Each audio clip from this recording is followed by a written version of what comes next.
This video is going to give the background for Hilbert geometry in general and also talk about the very beginning part of Hilbert geometry, which is section 6 in our textbook, and talks about something called incidence axioms.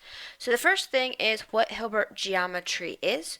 So Hilbert geometry is, well, geometry that got recodified by the mathematician Hilbert. His first name is David, so David Hilbert.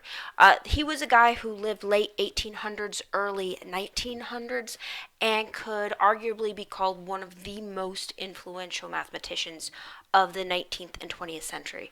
He was actually a pure mathematician, and what that means is he didn't normally play around with applications where math is used, but just grubbed around in the formulas.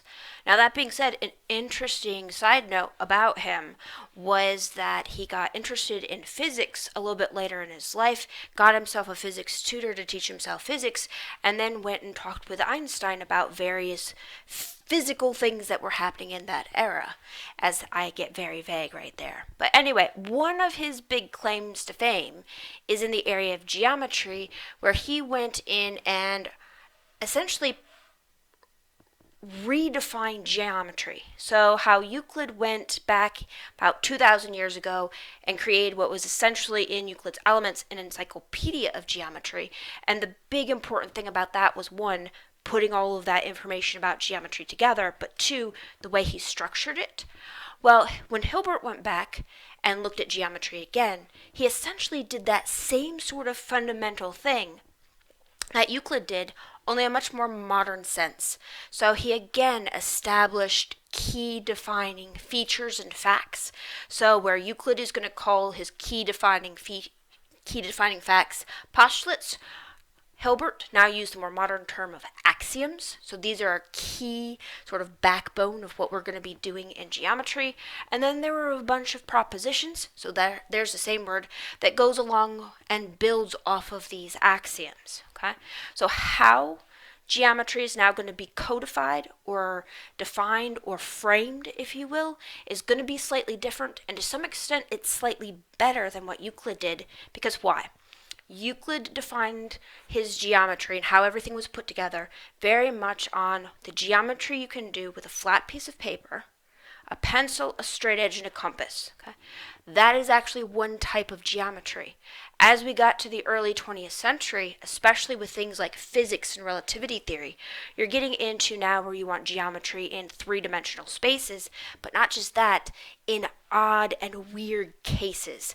What happens near things like black holes where everything goes wonky and crazy? Well, we needed the math and the geometry that helped with various things. What Hilbert did is he actually, when he recodified or reframed geometry, made it general enough that we weren't stuck or forced only to that one geometry that Euclid talked about, that flat piece of paper with a straight edge and a compass. Now it's going to be general enough where we're going to be able to talk about several different types of geometries, such as what happens if you're on the surface of a sphere.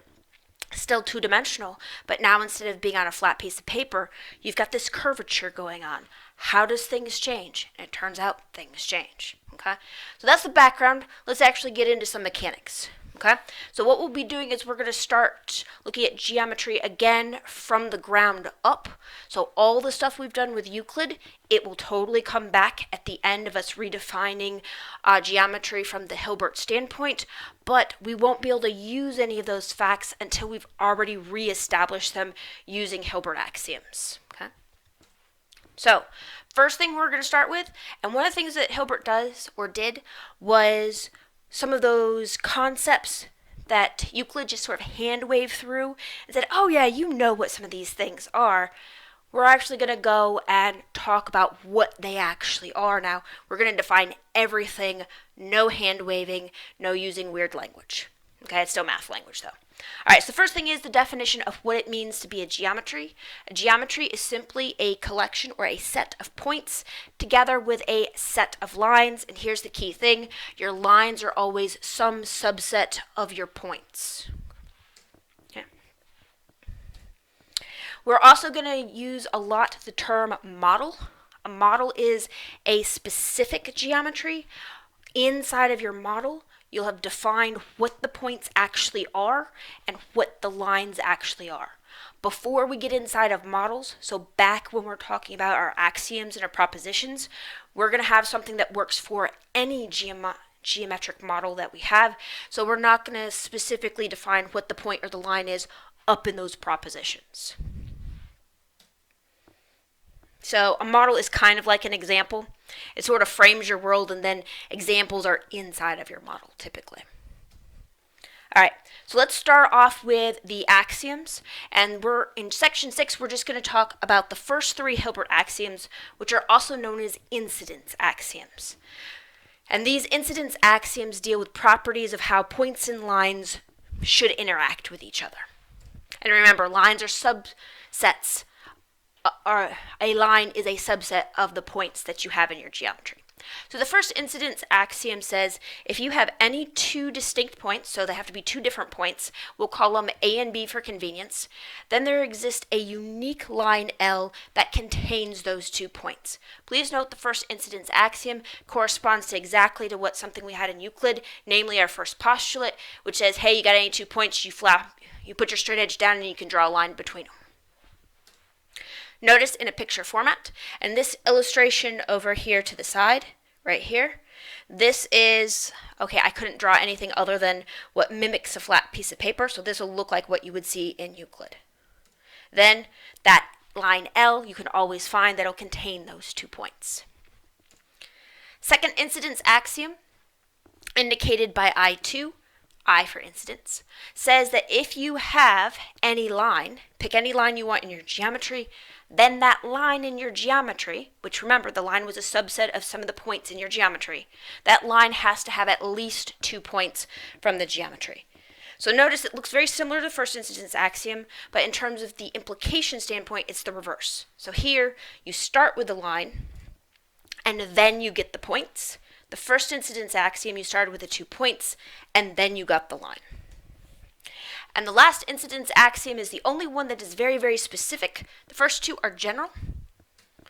And this says you will be able to find 3 points that are non-collinear. And remember, non-collinear, what does it mean?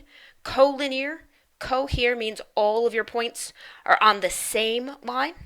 Non-collinear means your points are not all on the same lines. You're guaranteed that 2 of the points are going to be on the same line, but then that 3rd point could not be on the line of the other 2 points. Okay. Once you know what the 3 incidence axioms are, or once we have the 3 incidence axioms, we'll then start talking about things called an incidence geometry. And an incidence geometry is simply a geometry. Remember, geometry is a set of points together with some set of lines, where all 3 of the incidence axioms hold. You can totally have geometries that are not incidence geometry, and that's okay. But where we're moving forward in this course, we want to be looking at incidence geometries. So one of the things that we'll do when we get back together in class is we'll actually look at examples of geometries that are incidence geometries, as well as geometries that are not incidence geometries.